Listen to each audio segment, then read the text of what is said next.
La observación de García Márquez a su entorno y a su gente y a sus familiares de pronto hace que en realidad su observación sea casi literal de la observación que nosotros en la clínica hacemos diariamente. Traigo a colación, por ejemplo, un paciente donde en compañía de todos los que trabajamos en la clínica de memoria, todos me ayudaron a sacar extractos de observaciones y narraciones de algunos pacientes. Este en particular dice, motivo de consulta: deterioro cognitivo de 4 años de evolución, acentuado en los últimos 6 meses y consciente en olvidos de fechas, nombres de familiares y desorientación. Se perdió hace 8 meses en el barrio. Ocasionalmente no recuerda quién es su hija o su yerno, a quien ve como un extraño. Hace poco dijo a su yerno: perdona, te voy a contar una cosa, aunque me da mucha pena con mi hija, debo decirte que ella tiene un amante. La confusión de la identidad de las personas familiares es muy frecuente. Como ustedes ven, es básicamente esta misma observación. Repito, habían contraído en efecto la enfermedad del insomnio. Úrsula, que había aprendido de su madre el valor medicinal de las plantas, preparó e hizo beber a todos un brebaje de acónito, pero no consiguieron dormir, sino que estuvieron todo el día soñando despiertos, en ese estado de alucinada lucidez. No solo veían las imágenes de sus propios sueños, sino que los unos veían las imágenes soñadas por los otros. Era como si la casa se hubiera llenado de visitantes. Al principio, nadie se alarmó. Al contrario, se alegraron de no dormir porque entonces había tanto que hacer en Macondo que el tiempo apenas alcanzaba. Trabajaron tanto que pronto no tuvieron nada más que hacer y se encontraron a las 3 de la madrugada con los brazos cruzados, contando el número de notas que tenían al verse los relojes.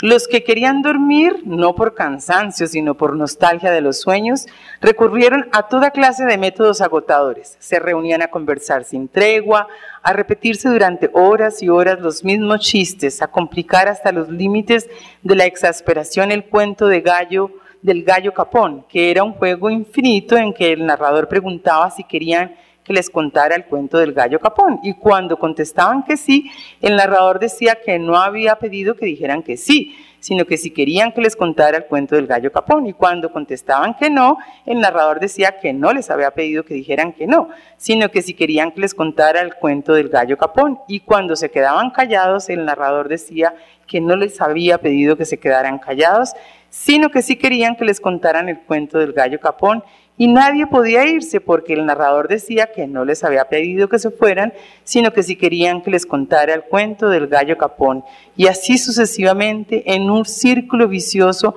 que se prolongaba por noches enteras.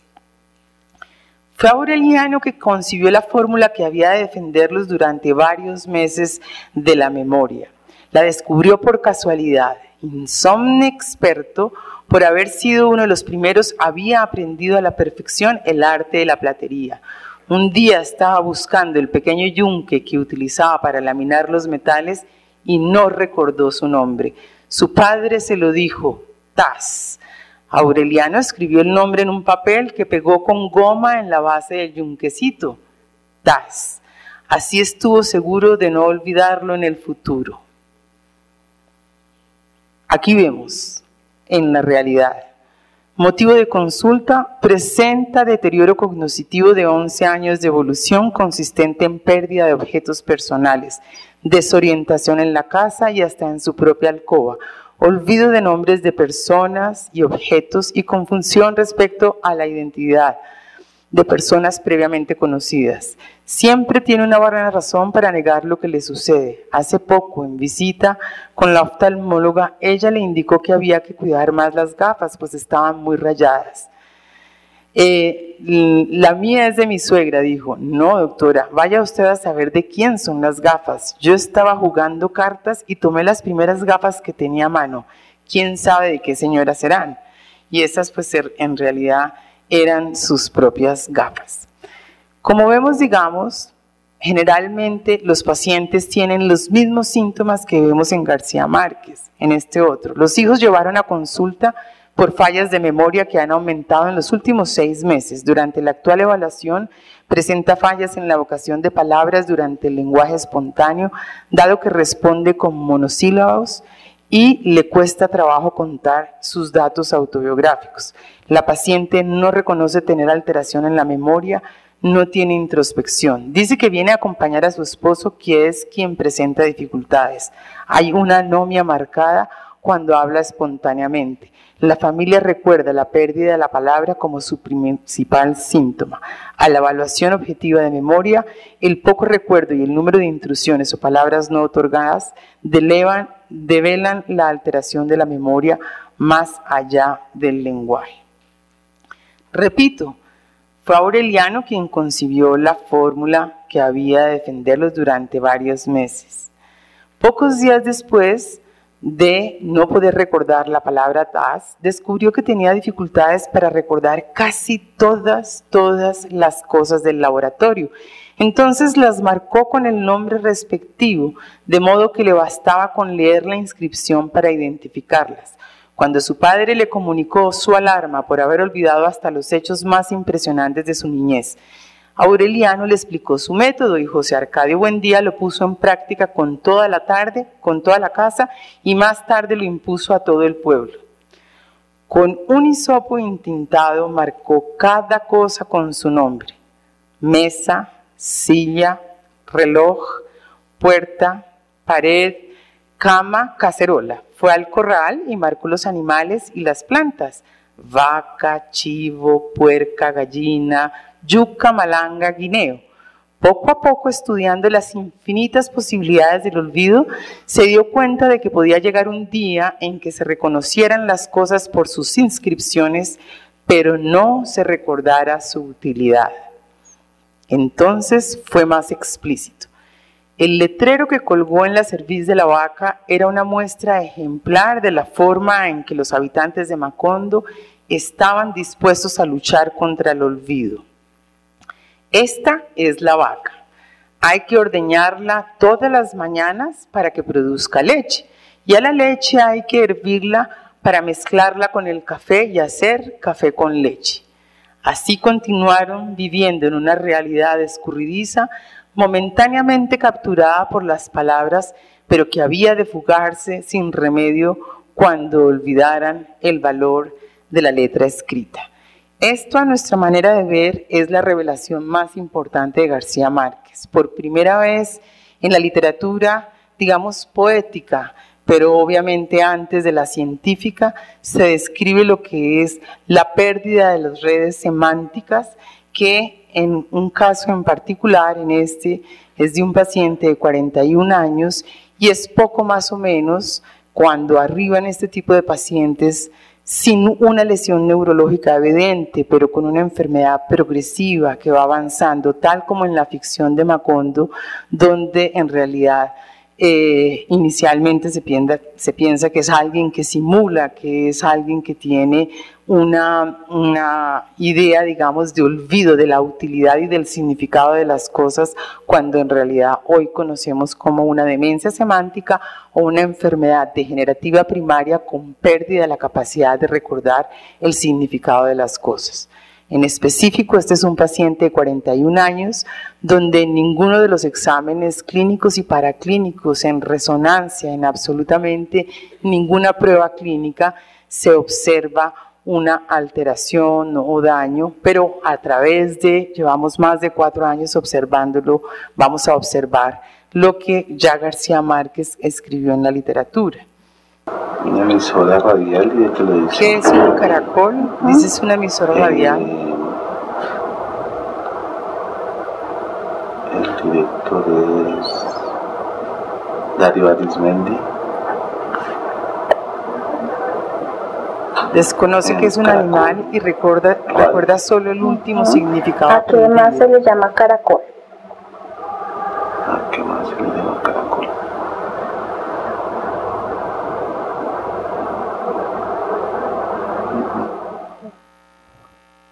Los pacientes con demencia semántica básicamente tienen, digamos, esta dificultad en la cual Freddy, vas a separar las que pienses que no son insectos en los que pienses y pierden qué significan las palabras. Pero no sé qué es avispa. No sabe, entonces acá.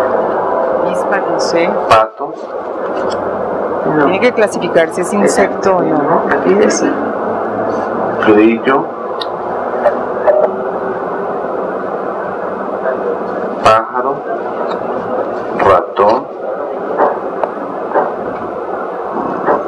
Rana. Zancudo.